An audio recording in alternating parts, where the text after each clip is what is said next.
Choice कर दी। मैंने choice नहीं किया था, लेकिन कई बार कंडीशन ऐसी आ जाती है ना कि आपको वो ऑप्ट करना पड़ता है। मम्मी, सो आज मैं लेके आई हूँ पार्ट 2 मेरी फर्स्ट प्रेगनेंसी जर्नी का। पार्ट 1 मैंने कल आपसे शेयर किया था, अगर आपने नहीं देखा होगा तो प्लीज़ देखिएगा। मेरी जो प्रेगनेंसी जर्नी है वो कोविड टाइम की रही है। सो मेरा ऑफिस जाना बंद हो गया था बिकॉज मेरी इंटरस्टेट बॉर्डर आ गई थी। मेरा ऑफिस नोएडा में था और मैं रहती थी दिल्ली में। सो बस घर के काम करती थी, जो भी घर के जितने भी काम है, खाना हो गया, बर्तन हो गए, कपड़े हो गए, झाड़ू पोछा सब करती थी। और 9 मंथ की स्टार्टिंग में ही मेरी मदर आ गई थी बिकॉज थोड़ा बहुत चीज़ें खुलने लग गई थी, ट्रेन चलने लगी थी, फ्लाइट कुछ कुछ चलने लग गई थी, तो मेरी मदर आ गई थी। बिकॉज 9 मंथ स्टार्ट होता है तो उनको भी लगता है कि हमें जाना चाहिए। सो उनसे काफ़ी हेल्प हो गई थी, क्योंकि आपको पता है जैसे जैसे वक्त पास में आता है डिलीवरी का तो पूरा वेट आपके पैरों में आता है, तो आप बहुत ज़्यादा थकते हो, हाफी आती है, आपको बहुत एसिडिटी होती है, आप बहुत ज़्यादा टायर्ड फील करते हो। तो मेरे साथ भी सेम हो रहा था। और उसके बाद 11 जुलाई को, मुझे आज भी याद है वो डेट, मेरी मदर इन लॉ और मेरे देवर जी आए थे, भैया आए थे मेरे। और आप सोचो कि नहीं, उस दिन ऐसा हुआ कि मुझे अचानक से बहुत ज़्यादा पेन हो गया बिकॉज मेरी जो हमारी जो यहाँ जो गोद भराई की रस्म है वो होने वाली थी। मैं वहाँ नहीं जा सकती थी, तो वो लोग यहाँ आए थे कि डिलीवरी के लिए भी आए थे और रस्म करने के लिए भी आए थे। और जिस दिन वो आए हैं ना, आप मानोगे नहीं, मैं इतना ज़्यादा, मेरे को दिक्कत हो गई। मुझे ऐसा लग रहा था कि मुझे अब तो डॉक्टर के पास आना पड़ेगा। और आप यकीन नहीं मानेंगे, मेरी डिलीवरी की डेट जो डॉक्टर ने दी थी वो थी 15 अगस्त, मतलब, और हो रहा था 11 जुलाई, मतलब 1 महीना बाकी था मेरी डिलीवरी में। और 9 मंथ मेरा 8 जुलाई से लगा था, तो जस्ट स्टार्टिंग ही था। तो मैं इतना ज़्यादा डर गई थी कि क्या हो गया। फिर हम लोग ने डॉक्टर को फ़ोन किया, उन्होंने बोला कि अगर आपको ज़्यादा पेन है तो आप हॉस्पिटल आ जाइए। लेकिन वो फिर पेन कुछ टाइम पे ठीक हो गया। फिर जब मैंने उसके लिए सर्च किया, नेट पे देखा, तो वहाँ पे था एक फॉल्स कॉन्ट्रैक्शन। तो मुझे फॉल्स कॉन्ट्रैक्शन नहीं हुए थे कि थोड़ा थोड़ा दर्द बीच में होता था, फिर वो ठीक हो जाता था। उसके बाद 16 जुलाई को, मुझे इसलिए डेट याद है क्योंकि 16 जुलाई को मेरी कार आई थी, हम लोग ने ऑरा ली थी, तो इसलिए हमारी कार आई थी। तो उस दिन मैं डॉक्टर के पास ऐसी नॉर्मल चेकअप के लिए गई थी, और ऐसी जो मैंने आपको बताया ना, फॉल कॉन्ट्रैक्शन मुझे हो रहे थे। तो मैंने इसी डॉक्टर को बोला कि मैम मुझे काफ़ी पेन हो रहा है बीच बीच में, तो आप प्लीज़ चेक करिए। आप यकीन नहीं मानेंगे, जब उन्होंने मुझे चेक किया, उन्होंने बोला आपका तो बच्चादानी खुल गई है, आपकी तो, मतलब, आप डिलीवरी के लिए अब आपको जाना चाहिए बिकॉज आपका प्रोसीजर स्टार्ट हो गया है डिलीवरी का।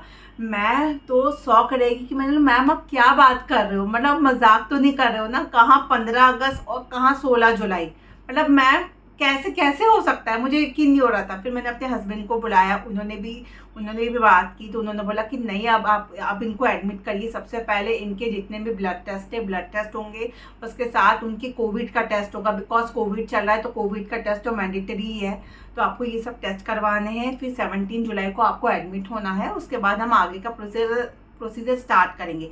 अब यकीन नहीं मानेंगे, 16 जुलाई को ही जब मॉर्निंग में मैं गई थी, आफ्टरनून में जब मैं घर आए, तो तुरंत हम लोग ने जल्दी में जितना भी गोद भराई का फंक्शन था वो सब हमने किया।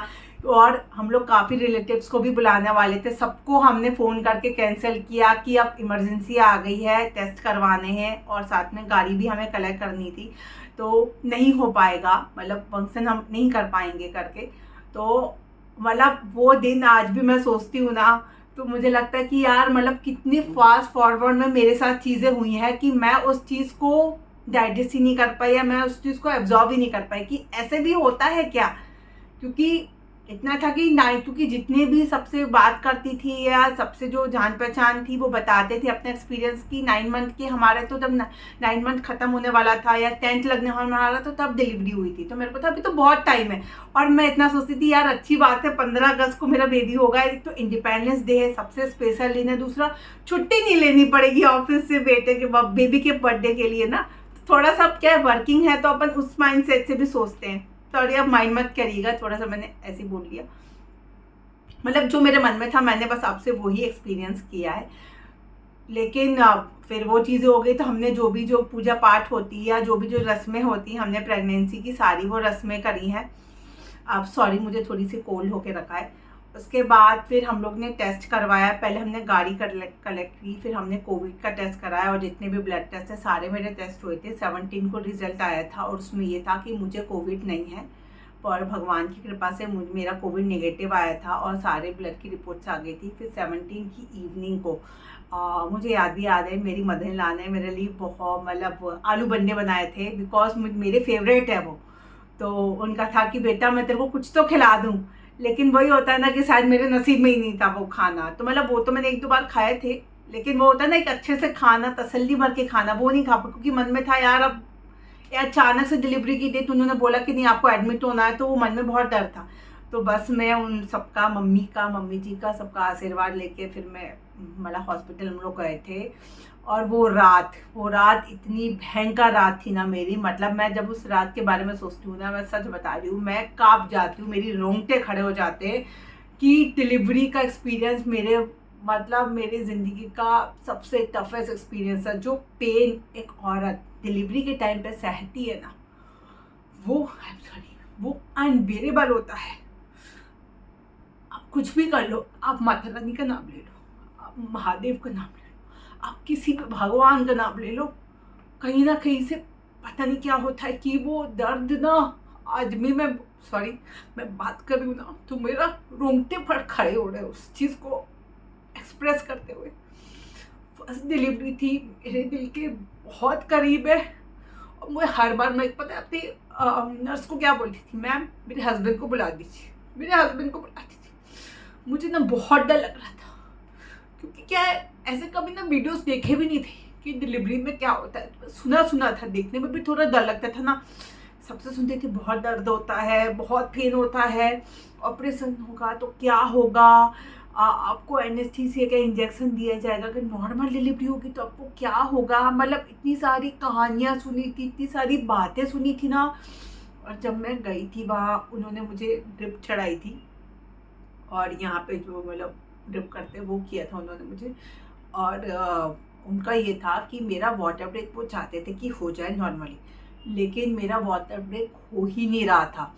उन्होंने अलग अलग प्रोसीजर्स किए, थोड़ा मतलब जो उनका प्रोसीजर्स होते हैं उन्होंने वो सब किया, लेकिन वो वाटर ब्रेक नहीं हो रहा था। उसके बाद उन्होंने ड्रिप चढ़ा के मेरा वाटर ब्रेक किया।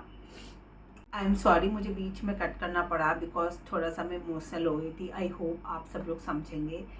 सो ये सब रहा था और पूरी रात में जागी थी, पूरी रात में पेन में थी। मैं हर मोमेंट में बस ये बोलती हूँ मेरे हस्बैंड को बुला दो, मेरे हस्बैंड को बुला दो। पता नहीं मुझे ऐसा लगता था कि अगर मैं उनका हाथ पकड़ूंगी तो मुझ में वो हिम्मत आ जाएगी। मैं बहुत ज़्यादा डरी हुई थी, भगवान का नाम लेती थी, महादेव का नाम लेती थी, महादेव माता रानी का नाम लेती थी कि मुझे शक्ति देना। बस ये लगता था कि मेरा बेबी ठीक हो, मेरा बेबी अच्छा हो, मेरे बेबी को कुछ ना हुआ हो।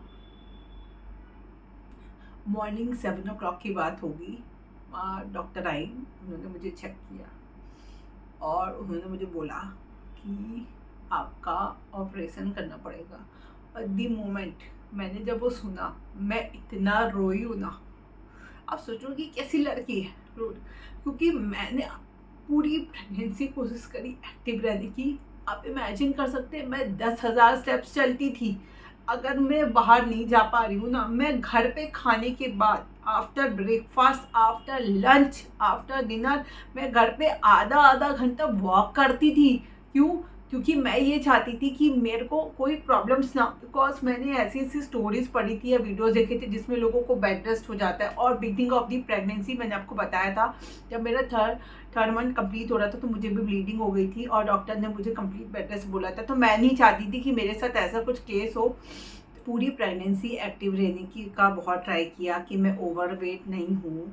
मेरा वेट 15 kg पुट ऑन हुआ था, बिकॉज मेरा weight beginning of the pregnancy 62 kg था और जो मेरी हाइट है वो 5.5 इंच है। सो अकॉर्डिंग टू BMI मेरा वेट नॉर्मल वे ही था। और जब मैं डिलीवरी के लिए गई थी तो मेरा वेट था 79 kg। हाँ, मुझे अच्छे से याद है। तो मैंने 18 kg, मुझे लगता है अप्रॉक्सीमेट 16 to 18 kg मैंने पुट ऑन किया था, जो थोड़ा सा हायर साइड है, लेकिन डॉक्टर ने बोला था कि ओके मैनेजेबल है।